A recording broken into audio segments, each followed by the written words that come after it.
जय श्री कृष्णा दोस्तों, किशोरी क्रिएशन से मैं सपना शर्मा आप सभी का हार्दिक स्वागत करती हूँ आपके अपने चैनल पर। दोस्तों, कार्तिक मास की व्रत कहानियों की श्रृंखला में मैं आज आपके लिए आकाश दिया की कहानी लेकर के आई हूँ। दोस्तों, कार्तिक मास में और कहानियों के साथ में आकाशी दिया की कहानी का भी नियम लिया जाता है, साथ ही रोजाना दीपदान किया जाता है। इसके लिए आपको यह कथा सुननी पड़ती है और शाम के समय जो है, संध्या के समय, शाम के समय छत पर जो है आप तेल का दीपक जलाएं। जब कार्तिक का महीना पूरा हो तो उसके उद्यापन के लिए जो है आप एक जोड़ा जोड़ी जमाएं, उनको कांसे का दीपक सरसों का तेल भर करके दान करें और उनको दान दक्षिणा दे करके पैर छूकर उनसे आशीर्वाद लें। दोस्तों, आइए सुनते हैं आकाशी दिया की एक कहानी।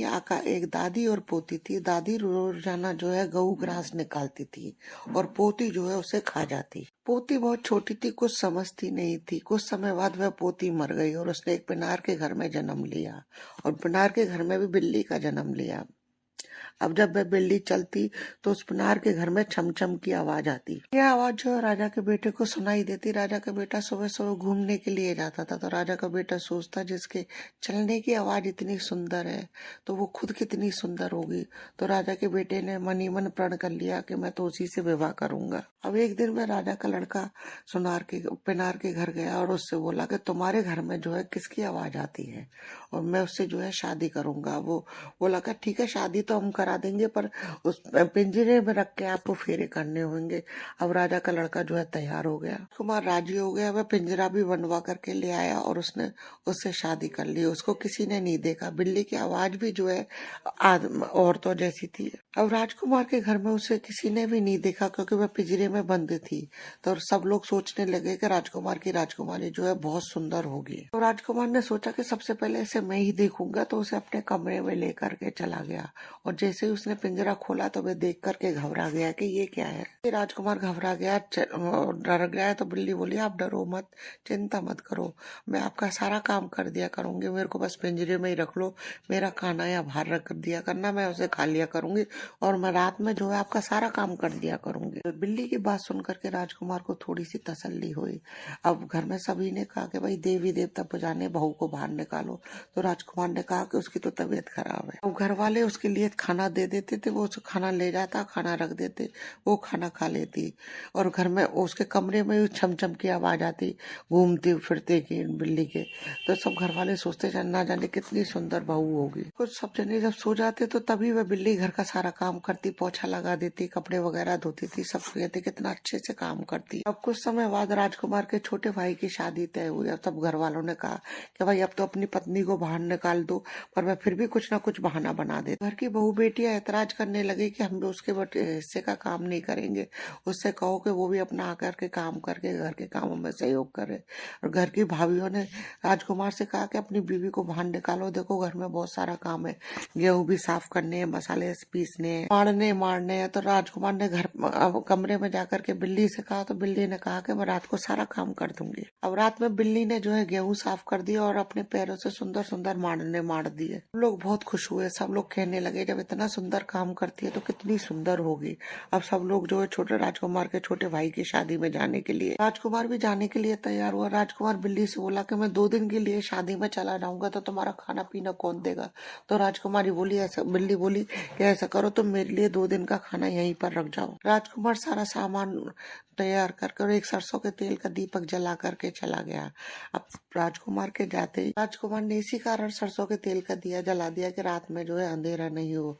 अब रात हुई, रात में बिल्ली के पाँव से जो है पानी ढुल गया, वो बहुत जोर से प्यास लगी। अब वह खिड़की में से बाहर जाने लगी तो दीपक की बत्ती, खिड़की पर ही दीपक जल रहा था, बत्ती जो है नीचे खिसक गई। उसने सोचा अगर मैं नीचे चली जाऊंगी तो दीपक बुझ जाएगा। बिल्ली जो है बत्ती खिसकाने के चक्कर में खिड़की पर ही अटक गई।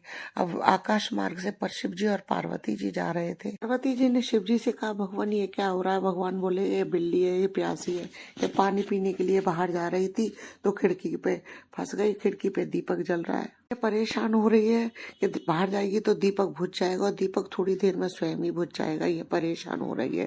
तो पार्वती जी बोली भगवान इसकी परेशानी दूर करो। पार्वती जी बोली इससे कहो कि ये पंजे से जो है बत्ती आगे खिसकावे। भगवान ने आकर जैसे ही कहा कि पंजे से बत्ती आगे खिसकाओ, उस बिल्ली के जो है इंसान जैसे पाँव हो गए। बिल्ली जो है आश्चर्यचकित रह गई। भगवान ने कहा कि ऐसा करो, ये पूरा तेल जो है अपने शरीर पर लगा लो जिससे तुम स्त्री बन जाओगी। उसने भगवान के कहे अनुसार पूरा तेल अपने शरीर पर लगा लिया और वह बहुत सुंदर स्त्री हो गई और भगवान के चरणों में गिर पड़ी। भगवान ने उससे कहा कि तुम सब सुख प्राप्त करो। अब बिल्ली बोली मैं अंदर कैसे जाऊंगी? तो भगवान बोले तुम बिल्ली बनकर अंदर चली जाना। भगवान उसे आशीर्वाद दे करके चले गए। अब वह बिल्ली अंदर आकर के और सुंदर स्त्री बन करके पलंग पर बैठ गए। दूसरे दिन राजकुमार आया तो उसने वह सुंदर स्त्री देखी तो वह बहुत आश्चर्यचकित भी हुआ और डर भी गया।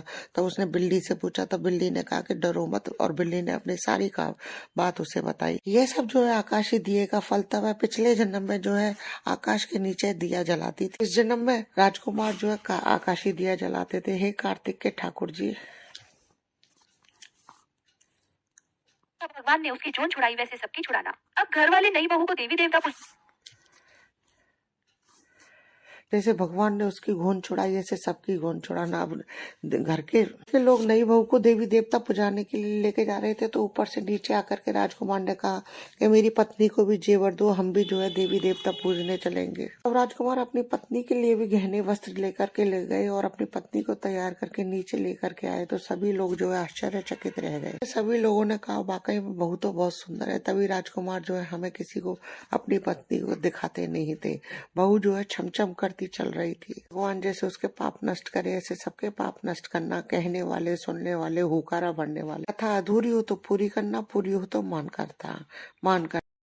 दोस्तों यदि आपको मेरा ये वीडियो पसंद आए तो प्लीज़ मेरे वीडियो को ज़्यादा से ज़्यादा लाइक और शेयर कीजिए अपने फैमिली और फ्रेंड में। यदि आपने अभी तक मेरे चैनल को सब्सक्राइब नहीं किया है तो उसे सब्सक्राइब करना ना भूलें। पास ही में बेल आइकन को दबाएं जिससे मेरे आने वाले हर नए वीडियो का नोटिफिकेशन आपको मिल जाए।